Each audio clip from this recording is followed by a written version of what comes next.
ኦኬ ዛሬ ያው ሙፈሲር ከኪሽ የሆነው ኡስታዝ ወይድ አፕሊኬሽን ሰርቶ ጉግል ፕሌይ ስቶር ላይ ጭኗል።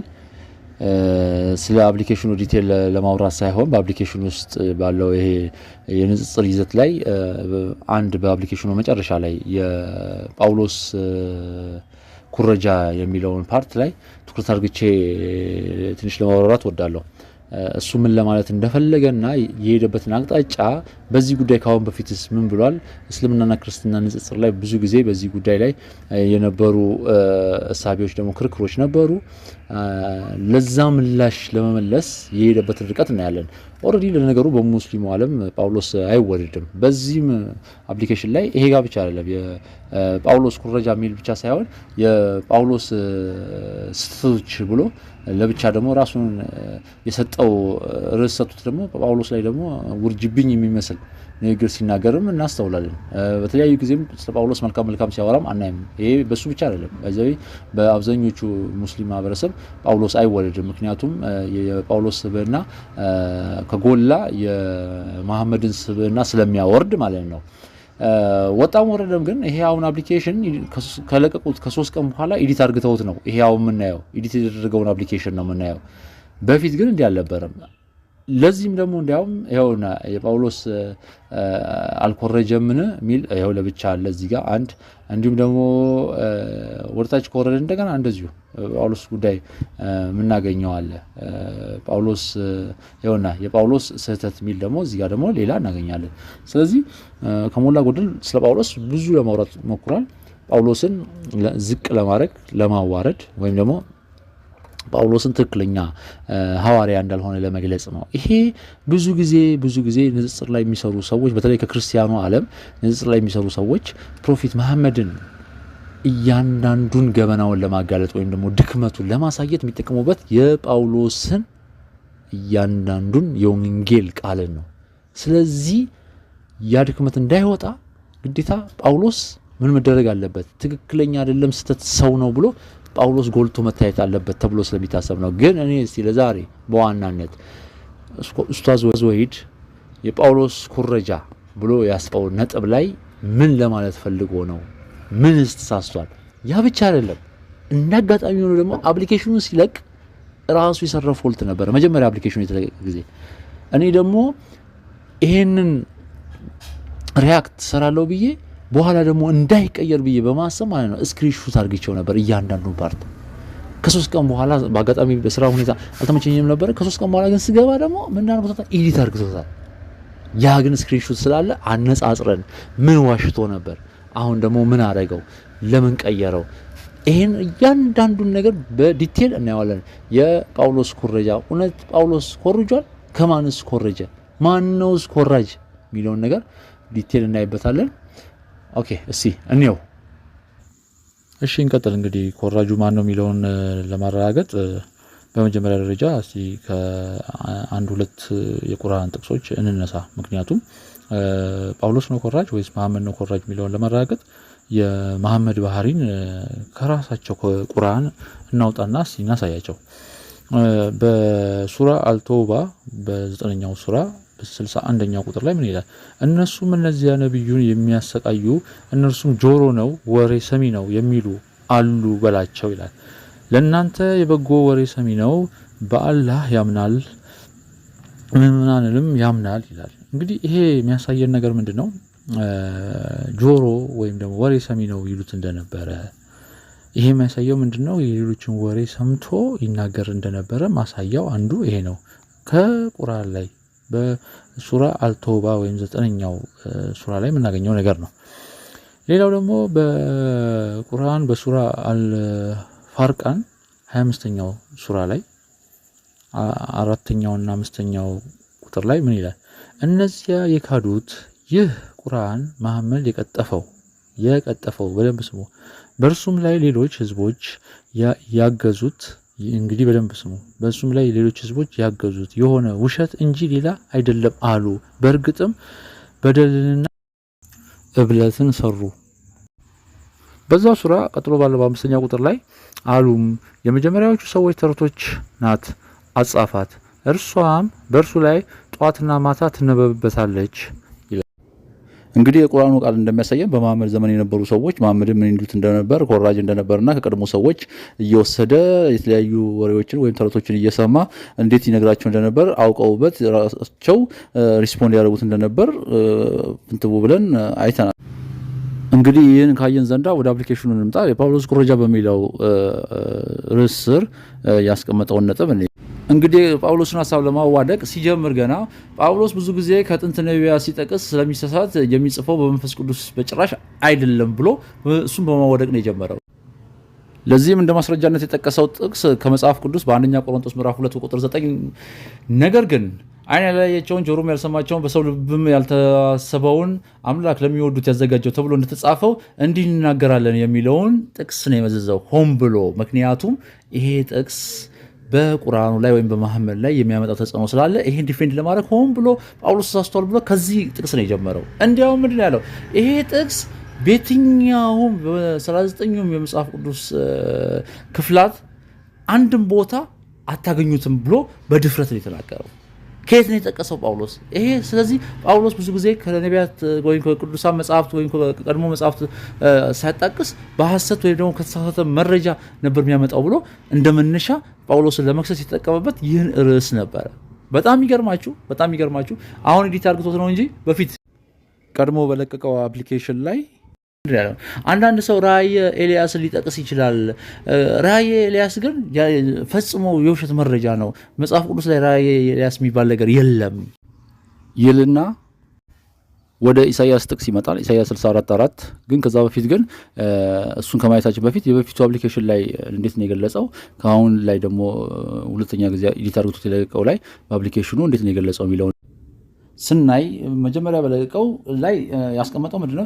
ኢሳያስ 64:4 ዝም ብሎ ነው ጥቅሱን ብቻ ሙሉውን ዘርዝሮ አስቀምጧል። ግን ከስር ምን ይላል? ጳውሎስ ሲኮርጅ በመንፈስ ቅዱስ ምሪት ቢሆን ኖሮ በትክክል ማስቀመጥ ያቅተዋልን ብሎ ጥያቄ ምልክት አስቀምጧል። ይሄ ራሱ ጽንሰ ሀሳቡ ራሱ ሁለት ተቃርኖ የያዘ ነው። ለምንድነው ይሄን ለማለት የተነሳሁት? ጳውሎስ ሲኮርጅ በመንፈስ ቅዱስ ምሪት ቢሆን ኖሮ ምን ማለት ነው? በመንፈስ ቅዱስ ምሪት ላይ ያለ ሰው ይኮርጃል ሲጀምር? ይሄ አንድ ነጥብ ይዙልኛል። ከሶስት ቀን በኋላ ግን አሻሽሎ በለቀቀው ኤዲት አድርጎ በለቀቀው በአፕሊኬሽኑ ላይ ግን ምን ይላል? የኢሳያስ 64:4ን ማብራሪያ ይሰጠዋል። ምንድነው? ጳውሎስ ቃል በቃል ሲገለበጥ ትክክል አለመሆኑንና ይሄ ደግሞ በመንፈስ ቅዱስ ምሪት አለመሆኑን ለማሳየት ብሎ የተጠቀመባቸው አንግል ምንድነው? የመጀመሪያው ምንድነው? አንደኛ ቆሮንቶስ ላይ ያለው ምንድነው? ዓይን ያላያቸው ጆሮ ያልሰማቸው በሰውም ልብ ያልታሰበው ነው የሚለው። ይሄኛው ግን ምን ይላል?